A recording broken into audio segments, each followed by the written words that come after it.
Well, hello there, amazing private practice owner. My name is Gerda Muller, and you are listening to the Private Practice Success Podcast. And this is episode number 2. Today, we're going to talk about the 9 steps to achieving recruitment success in the allied health industry. Now, if you cast your mind back to episode number 1, you would know that I took you through the 7 secrets to private practice success. And secret number 3 was to hire your ACE team. So today really follows on from that specific secret, because you cannot have a group private practice without amazing clinicians there to assist you in servicing the clinical clients that comes through your practice doors. Right now, there are group practice owners that are having amazing success with their recruitment. Similarly, there are group practice owners that are really struggling to recruit. Very recently, I actually spoke to a group practice owner, and this is actually not an isolated conversation, but this person said, you know what, Gerda, I've been trying to recruit for the last 18 months. So I have just stopped trying because it is futile. It's a waste of my time, my energy, and the money that I'm throwing towards ads for recruitment. And the thing is, it doesn't have to be that way, because right now people are having recruitment success. But, and this is a really big but, it requires much more than just throwing an ad onto one of the advertising platforms. That is not good enough. In fact, there are 9 steps that you would need to follow to achieve recruitment success in the allied health private practice industry. An industry where there is a lot of competition right now for clinicians, because the demand for clinicians are high, but the supply of clinicians are low. So as a result of that, it's a highly competitive market when it comes to recruitment. It just is what it is. And then as a private practice, we also need to compete with public mental health, as well as other NGOs that has deeper pockets behind them when they go through this process. So we have to take responsibility if we want to get recruitment success. And today I want to take you through the 9 steps that I believe is absolutely vital if you want to achieve recruitment success. So what is recruitment success? Because you can recruit somebody doesn't mean it was a successful hire. You have to recruit somebody that is going to be a great fit for your business, which means that they need to see the vision that you have set for the business. They need to know why, as a team, you're going to work every day, getting up and going to work and doing what you do best. They need to see that vision. They need to be aligned to the mission in terms of what we're going to do to get there. We need to have a common goal of making a difference, changing lives, and creating impact. That person that you're bringing on board also needs to be a great fit to the culture that you are creating and might already have built within your business. They have to tick a lot of boxes. They also need to be a profitable hire for your business. There is no use recruiting when you are making a loss on a role. That just means you are creating more headaches for yourself down the track. And I don't want that for you. Which is why today I'm going to share with you the 9 steps. We are going to take a big picture, bird's eye view of the 9 steps. And what I'm going to do in the show notes, I'm going to provide you with a link to a training I did where I actually deep dived into these 9 steps. So if you want more details on the 9 steps, then check out the show notes. The link will be below somewhere. You will find it. So check it out. It's called Becoming an Employer of Choice, and will give you a lot more detail. But before you commit to watching that training, I'm going to take you through the 9 steps, and we'll give you an idea if that is something that you need to spend time on. Okay, so let's get started. The recruitment process as a whole consists of 3 equally important phases. There's the advertise phase, there's the selection phase, and then there's the offer phase. And within each of those three phases, there are three distinct steps or tasks that you need to do. And that's going to give us our 9 steps in total. So we're going to start by looking at the advertise phase. So this is where you are actually advertising for a role. And for a lot of us, that's going to be a clinical role. Now, I will say this, these same steps will also apply to administrative team members. The first step that you would need to complete as part of the advertising phase is to create a killer job ad. So ask yourself this. Are you still writing a standard job ad that looks and sounds like every other job ad out there? You might even have looked at the other job ads and just, done a bit of copy and paste, because isn't that how job ads get done in our industry? You look at what other people are doing and then you just reverse engineer and do that for your business. The thing is, if that is your strategy, you aren't going to have a killer job ad. You are not going to be able to stand out from the 20, 30 other jobs that go up onto advertising platforms every day. Every day. You need to stand out.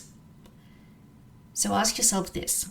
When last did you actually review your job ad? Are you still using the same job ad that you used 2, 3, 4, 5 years ago? Does your job ad differentiate your job opportunity from the hundreds of other job opportunities out there? And does your job ad clearly state your employee value proposition? If not, then you probably need to address this. The answer here is obviously to write your own killer job ad, a job ad that covers the essential 11 pieces of content that you need to have in any job ad. Now, I'm not saying you're going to be writing a novel, because 11 might sound like a lot, but it is 11 essential content pieces, but it has to be really succinct. But you need to cover all those aspects in order to allow a potential candidate reading through it to self-identify as the right fit for your practice team and your culture. So you become that employer of choice. Hence the name of the free training that I'm going to share with you. So that is the first step, a killer job ad. The second step is social proof. Ask yourself this. Are you providing sufficient social proof during your recruitment process, allowing you to showcase who you are as a business and a team? Or do you just expect potential applicants to just trust that you are who you say you are? Unfortunately, I have spoken to way too many clinicians that tell me that they saw a job ad, it looked amazing, they took the job, and within 1 to 2 months, they were left feeling really disillusioned with workplaces who promised the world and failed to deliver. So many clinicians find themselves, therefore, now not trusting fancy job ads that's out there. Yes, I said you need a killer job ad. I'm not saying you need a fancy job ad that promises the world and then you don't deliver. You absolutely have to deliver. But because a lot of people have experienced promises that wasn't followed through, the onus is now on us, if you want to be successful in recruitment, to showcase some social proof, to say that, yes, I'm not only just saying this in the job ad, but here I've got evidence to show that we actually do what we say we do in the job ad. So the answer here is for you as the business owner to provide high quality social proof that will truly stand out from other job ads.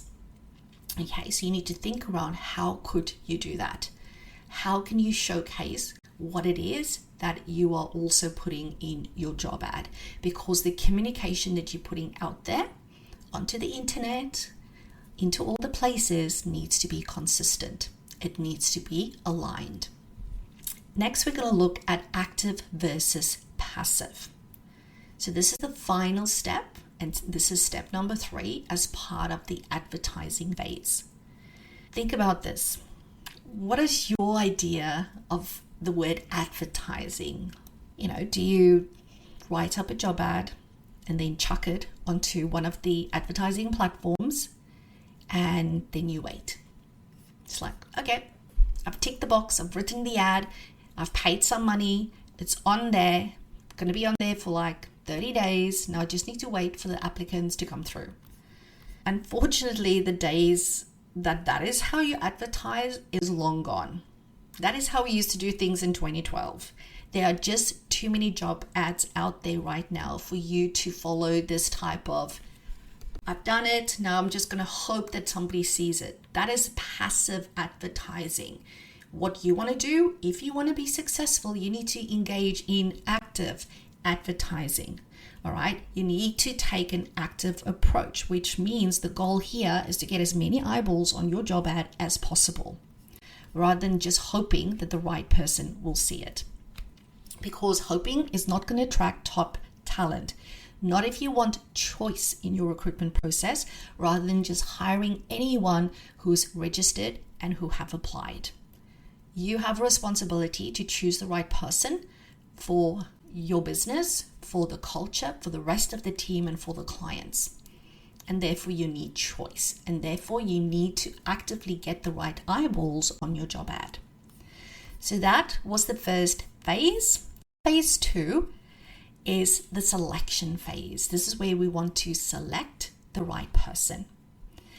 Now, during selection, there's going to be 3 steps as well. The first step here as part of the selection phase is appropriate responsiveness. If you're taking more than 3 days to get back to any job applicants in the current market, then you run the risk of losing out.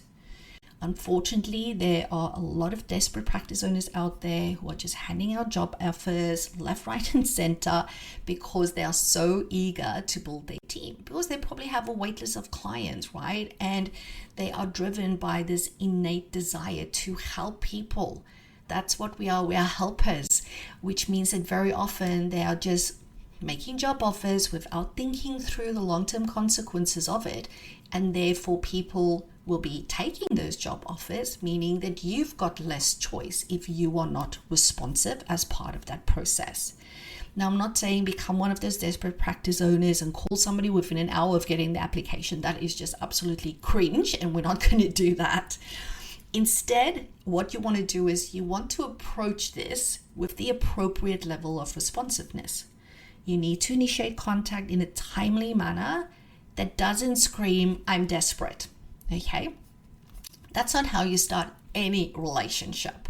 Not a personal one, not a friendship one, not a romantic one, and most certainly not a work-related one. So you really want to make sure that you've got a clear script so you can easily copy and paste it and use that as part of that process to respond to people. Okay, so step number 2 of the selection process is what I like to refer to as the 5-phase interview process. Now, I have seen some extremes over the years when it comes to practice owners and how they run the interview process. On the one end, you've got people that just go, hey, let's just go out for a cuppa, have a chat, and let's see if this is going to work out. And on the other hand, there's some people that does 2 to 3 hour interviews, and then of course everything in between. For most practice owners though, I would say like in the middle, the interview process consists of a face-to-face interview, or potentially these days is an interview, and then if you guys hit it off and it goes well, the practice owner will then give this person a job offer. Now, I've spoken to a lot of practice owners who regret not having invested sufficient time and effort into this stage of recruitment. For example, a really important part is reference checks. Now, there's a lot of arguments for and against it. I still believe in doing reference checks, and I have my reasons for it. And it most certainly is one of the 5 phases of that interview process. I can tell you, when you skip through steps, it will come back to bite you. It happens each and every time. The answer here is that you want to create for your own practice a robust interview process. A process that's efficient, that's effective and that you will follow each and every time. You really want to standardize your interview process, because that's the only way to compare apples with apples and oranges with oranges, by having a set process in that manner, which will allow you to make the right decision. Because the wrong decision will cost you time, money, and energy, and freaking lots of it. It is not worth it. It is much better to just take your time and follow the process. The third step as part of the selection phase is the key motivators. You might have heard that there is 7 key motivators that determine why a person will choose a specific job and why they will continue to stay in a specific job. I love the 7 key motivators, and this is a concept developed by Jade Scott from Growth RX, and kudos to her because this stuff works. It works on very similar principles as the love languages. If you do love languages, you do a little assessment and then you find out what is your top 2 love languages and your default love language. And the same is true for your key motivators. There's 7 in total. When you do the questionnaire, you will find what is the top 2 for this current team member or even a potential team member. And if you know what somebody's key motivators are, it means that you can now focus your interview conversation on those 2 things. So rather than wasting time talking about all 7, you just talk about the 2 that matters to them and how your practice can satisfy those 2 key motivators for them, really making this a win-win scenario for the both of you. So what you want to do, to be clear, is to create a recipient-informed, data-driven process for identifying the key motivators of your prospective team when you are recruiting, and also your current team, in order to retain those team members. Finally, we have the offer phase. The first task within the offer phase is what I call the irresistible job offer. So ask yourself, what does your job offer look like right now? How do you make your job offers? I'm guessing it's probably a phone call, but what do you do then? Do you send them an employment contract or a contractor agreement if it is a contractor? Do you send them a 1 or 2 page job offer, just spelling out the role and the pay, maybe when their start date is? Or does your offer letter present you as an amazing employer, one who's going to look after them and one who understands their drivers? Or does it just say, you've got the job, this is when you start, let's go? Obviously, you want it to be better than that. Instead of just the run-of-the-mill job offer letter, you want to compile what I refer to as an irresistible job offer. I've personally created a 5-page irresistible job offer for my own group private practice. And take it from me, our recruitment results doubled once we started using it. I cannot even count on the one hand, if even one, the amount of people that has said no to a job offer that we gave them, because the irresistible job offer does its job. It just works. And it's probably one of the best things I've done in terms of elevating the recruitment outcomes that we got at my own group private practice. Then the second step as part of the offer phase is what I like to refer to as contract conversations. So the natural next step after someone accepts your job offer, so you give them your irresistible job offer, they go, awesome, thank you very much. Next step is the contract conversations. So for clarity, the job offer doesn't have the employment contract. That is the next step. Once they say yes to the job offer, then we give them the more detailed employment contract in the case of an employee, or a contractor agreement in the case of a contractor. So those are your legal documents. They are generally around 8 pages long in the case of an employment agreement, and it's around 18 pages long in the case of a contractor agreement. Now, imagine being a new graduate and you need to sign one of those. That's a lot of words, and it's a lot of where it's generally written in very formal terms. And if it's a contract agreement, there could be a lot of legal jargon in there. So it can be pretty overwhelming when you read it for the first time. I know as a practice owner, when I read them for the first time, it's like, what? I need to read this like 10 times for me to just remember what's in there and to actually get what this all means. So you want to remember that your clinicians aren't lawyers. If you are going to expect them to adhere to these contracts, you need to ensure that they know what they are signing. Just like you can't skip over informed consent and confidentiality discussions with your clinical clients, you cannot skip over contractor conversations. So here you need to make sure that you've got a clear process for engaging in contract conversations with your potential new team members. And then the final step 3 of the offer phase, is create commitment. Okay, so we've got that signed contract in our grubby little hands. We're really excited. We open up the diary, we start booking clients, and it's like, okay, we've got like a 3-4 week on-ramp to get clients booked in, and we're so excited. And then what happens? And this has happened to so many people. A week before the start date, you get an email that says, oh, sorry, I've accepted another offer. And it's like the emotions that come over you, the disappointment, the shock, the surprise, all of the emotions, the, oh my goodness, what I'm going to do with the clients. We've just booked in all these people. And it's really hard when that happens, because generally there's a lot of clients that needs to be managed, that needs to be called, that needs to be apologized to, needs to be either booked in with someone else. So a lot of practices don't have somebody else to just book them in, which means they might need to go back on a wait list or be referred out, which is just as hard because a lot of other practices are also fully booked with wait lists, right?